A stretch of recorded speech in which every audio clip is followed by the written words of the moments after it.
ముఖ్యమంత్రి గారి పాలన ఇప్పుడు లేదు కదా, ఈయనే హెడ్ రాష్ట్రానికి.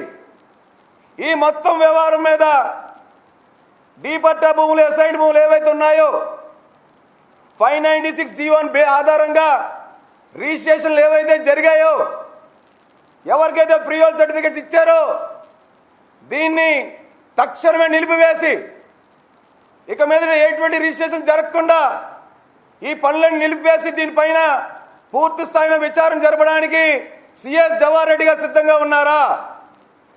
ఆయన కేంద్రానికి లెటర్ రాయొచ్చు. మేము ఆరోపించాము, మా యొక్క చిత్తశుద్ధి నిరూపించుకోవాలంటే సిఎస్ జవహర్ రెడ్డి గారు ఆయన సిబిఐ విచారణకి సిఫార్సు చేయొచ్చు. ఆయన సర్వ హక్కులు ఉన్నాయి. లేదనంటే సిట్టింగ్ జడ్జితో విచారణ జరిపించవచ్చు. సిబిఐకి కానీ సిట్టింగ్ జడ్జికి కానీ పూర్తి స్థాయి ఆధారాలతో నేను ఇవ్వడానికి సిద్ధంగా ఉన్నాను నేను. లేదనంటే ఈయనకి సర్వాధికారాలు ఉన్నాయి.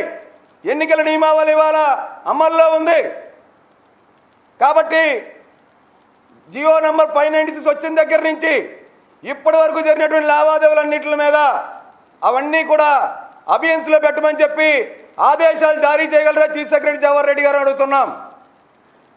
వాటి మీద ఎటువంటి రిజిస్ట్రేషన్ జరగకూడదని, లావాదేవీలు నిలుపుదల చేయాలని చెప్పి మీరు సర్వ హక్కులు ఉన్నాయి.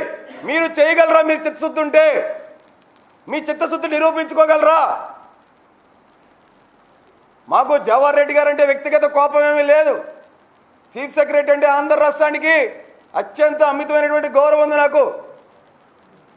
మేం బాధపడేది, మా ఆవేదన పేద రైతుల అసైన్ ల్యాండ్స్ని వైసీపీ ప్రభుత్వం జగన్మోహన్ రెడ్డి నేతృత్వంలో 4.5 ఏళ్లు గడిచిన తర్వాత ఎన్నికలు ఇంకా 4 నెలలు సమీపిస్తున్న తరుణంలో ఒక చట్టాన్ని తీసుకొచ్చి జియో 596 తీసుకొచ్చి వేల ఎకరాలు పేదల ఎస్సీ ఎస్టీ భూముల్ని, బీసీ భూముల్ని వీళ్ళు దోచేసుకున్నారన్నది మా ఆవేదన.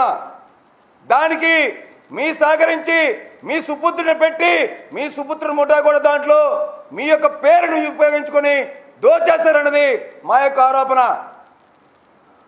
మా ఆరోపణ మీరు స్వీకరిస్తే ఖచ్చితంగా ఏవైతే 596 జీవో మీద జరిగినటువంటి లావాదేవీలు ఉన్నాయో వాటిలన్నింటిని నిలుపుదల వేయండి. వచ్చేటువంటి కొత్త ప్రభుత్వం పూర్తి స్థాయిలో విచారణ జరిపి దీని మీద ఏ నిర్ణయం తీసుకోవాలో ఖచ్చితంగా తీసుకొని తీరుతుంది. రైతులు వాళ్ళే కదా, రైతుల చేతిలో భూములు ఉన్నాయని అనుకుంటారు కదా మీరు. రైతు చేతుల్లో రైతు పేరు మీద భూము లేదని నేను బాటంగా చెప్తా ఉన్నాను. భూమి వీళ్ళు లాగేసుకున్నారు. బెదిరించి, భయపెట్టి, ప్రలోభపెట్టి కింద స్థాయి రెవెన్యూ అధికారుల్ని, ఎంఆర్ఓలు కూడా నేను త్వరలో పేర్లు కూడా వెల్లడిస్తా, ఎవరెవరు ఎక్కడెక్కడ ఏమేం చేశారో కూడా. దీనిపైన పెద్ద ఎత్తున సిబిఐ విచారణ జరిపించాలి, లేదనంటే సిట్టింగ్ జడ్జితో విచారణ జరిపించాలి. జవహర్ రెడ్డి గారు నేను చెప్తా ఉన్నాను, ఖచ్చితంగా వేల కోట్ల రూపాయల కుంభకోణం అసైన్డ్ భూముల్లో జరిగింది. మీకు చిత్తశుద్ధి ఉంటే మీరే విచారణకు ఆదేశించండి. సిబిఐ విచారణ కానీ సిట్టింగ్ జడ్జికి కానీ మీరు విచారణకు ఆదేశించండి. నేను పూర్తి స్థాయి ఆధారాలతో విచారణ కమిటీకి నేను ఇవ్వడానికి సిద్ధంగా ఉన్నాను. లేని పక్షంలో నేను చేసిన ఆరోపణలు ఏవైనా నిరూపించలేకపోతే మీరు వేసేటువంటి ఏ శిక్షకైనా నేను సిద్ధంగా ఉన్నా. మీరు 3 పర్యాయాలు ఒక చీఫ్ సెక్రటరీ హోదాలో ఎన్నికలు కూడా అమల్లో ఉంటుండగా రహస్యంగా వచ్చి మీరు ఏమేమి చేశారు, ఎవరెవరు కలిశారు, అధికారులు ఎవరిని వెంట పెట్టుకెళ్ళారు, దేనికి వెళ్ళారు, ఇప్పుడే మీకు భోగాపురం ఎందుకు గుర్తుకొచ్చింది? కొన్ని వందల కోట్ల ప్రాజెక్టులు రాష్ట్రంలో అవుతున్నా వాటి మీద ఎందుకు సమీక్ష జరపలేదు? రాష్ట్రంలో 26 జిల్లాలుంటే విజయనగరం, విశాఖపట్నం మధ్య ప్రేమ ఎందుకు పుట్టుకొచ్చింది? ఇవన్నీ కూడా మేము ప్రశ్నిస్తూ ఉన్నాం. మేము చిత్తశుద్ధితో ఆధారాలతో మేము మాట్లాడుతూ ఉన్నాము.